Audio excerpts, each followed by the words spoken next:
Do you want to know how to discipline a 10-year-old with ADHD? Well, I'm Nicholeen Peck, and I teach all over the world about parenting, good communication, how to build strong family bonds, all through the lens of the principle self-government. And I have parented multiple children with ADHD.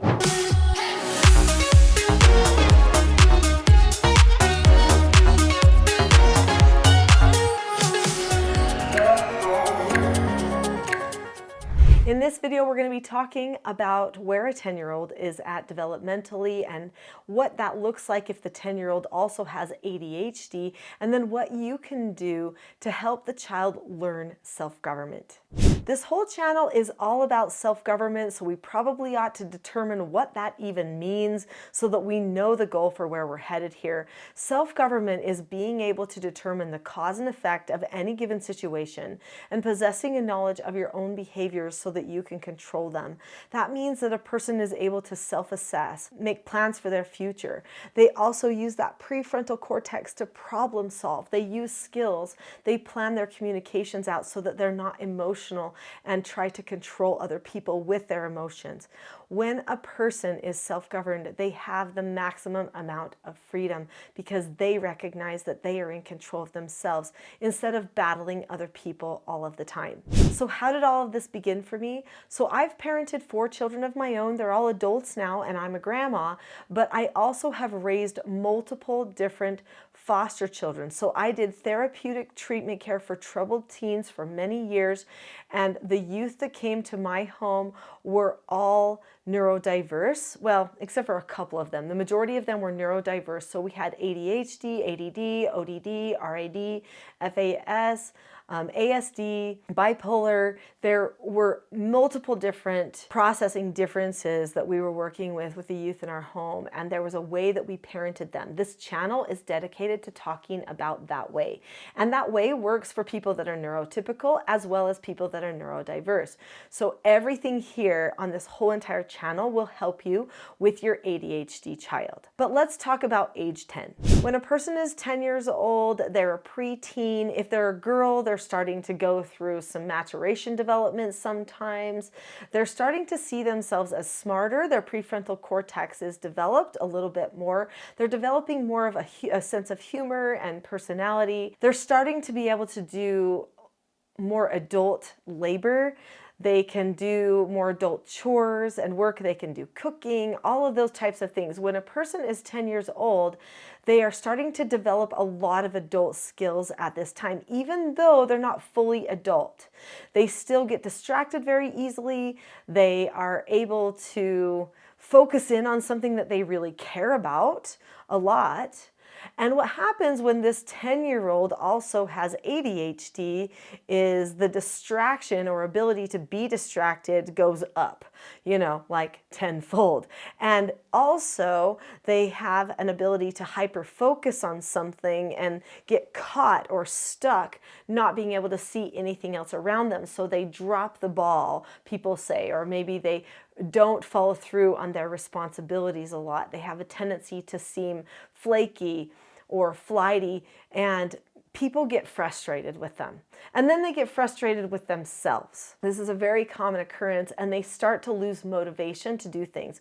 In fact, laziness is something that starts to creep in around age 10 or 11 because the body chemicals start changing in the preteen years. And then if you couple that with the ADHD, sometimes the laziness starts to increase. So what do you do when you're trying to help your child who's 10 years old who has ADHD? Well, there's a lot of things that you can do. So one thing that I would recommend starting with is making sure that the child is able to analyze themselves and what's really happening with them on the inside. Do they recognize when they're feeling lazy? What do they tell themselves when they're feeling lazy? Can they tell themselves something else? The inner dialogue is incredibly powerful. One thing with your ADHD child that you want to recognize is that sometimes they're having an inner dialogue that actually stops them from being productive and stops them from having good communication with you. So you'll want to see if you can have them verbalize what types of thoughts that they have at certain times so that you can help them contest those thoughts and come up with other things to say or to think to lead them in a more productive direction, in a direction where they maybe are not as argumentative with you and with other people as well. Another thing that you'll want to do is proactively prepare them for success. So self-government is based on being proactive, not reactive. When you're proactive, that means that you learn how you're going to communicate and solve problems before it's ever a time when you need to solve the problems. This is great for an ADHD child because this decreases anxiety. When you are prepared, you succeed better. Plain and simple. So what types of things do you prepare your child for? These 4 children's books each teach one of the 4 basic skills of self-government, and they're ideal for a child age 10. In fact, I usually say they're for about ages 12 and under. This character in this book is 10. In fact, and he's in all 4 books. These are books written about siblings because these are my children. These books teach the skills: following instructions, accepting no answers and criticism, accepting consequences, and disagreeing appropriately. The skill sets to these 4 basic skills make it so that a person who learns these 4 adult skills actually ends up eliminating 99% of their behavioral problems. And I know that seems unbelievable, but it's absolutely true. And I've actually put it to the test on TV programs where people have watched it, as well as with many troubled children who've come to my home for therapeutic treatment care, as well as my own children. Since 1999, I've been teaching these skills to children, and they are incredibly successful. So part of preparing isn't just teaching them the skills that they need to remember, but they need to know your skills as well. They need to know which scripts or what words you are going to say when you correct them, when you praise them, when you pre-teach them. How are you going to help them with self-regulation? What is their calm plan going to be? All of these things are prepared ahead of time when a family is self-governing. This helps the child with ADHD feel like they know what's coming, and they know that they have a safety net or a protection in place. It is true that they will push back probably often because they won't want to be bothered with using their skills from time to time. However, once those skills have been taught and it has been declared that they understand them, there's no reason that they wouldn't choose to use their skills if they knew that they would be corrected consistently afterward. Children who have ADHD absolutely must have consistent correction. In fact, every child needs consistency, and parents need to keep their tolerances low so that the corrections happen. If you tolerate too much misbehavior, your child with ADHD will actually start to cater to some of their misbehavior, and then it will increase. That's not what you want. They actually want to break free from some of their struggles and misbehaviors too. They also want to learn how to focus in on things that matter without losing focus of everything else. How can you do that?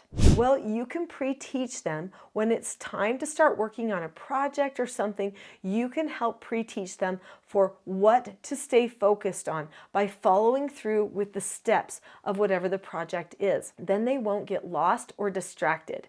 For instance, to follow instructions, which is the basic of all of the 4 basic skills, you do 5 things. You look at the person or the situation, you keep a calm face, voice, and body, you say okay, or you ask to disagree appropriately, you do the task immediately, and then you check back. You have to get to that check back. It's super important. If a person thinks in terms of going through all of those steps every time that they are instructed to do something, and they get all the way to the check back, then they know that they didn't get distracted. And if when they get to the check back, you praise them at that time, then they will get the positive reward that will reinforce them following through all the way to the check back the next time too. Many parents get tired of analyzing every step that's happening in the skills after a while, and they fall back into old habits.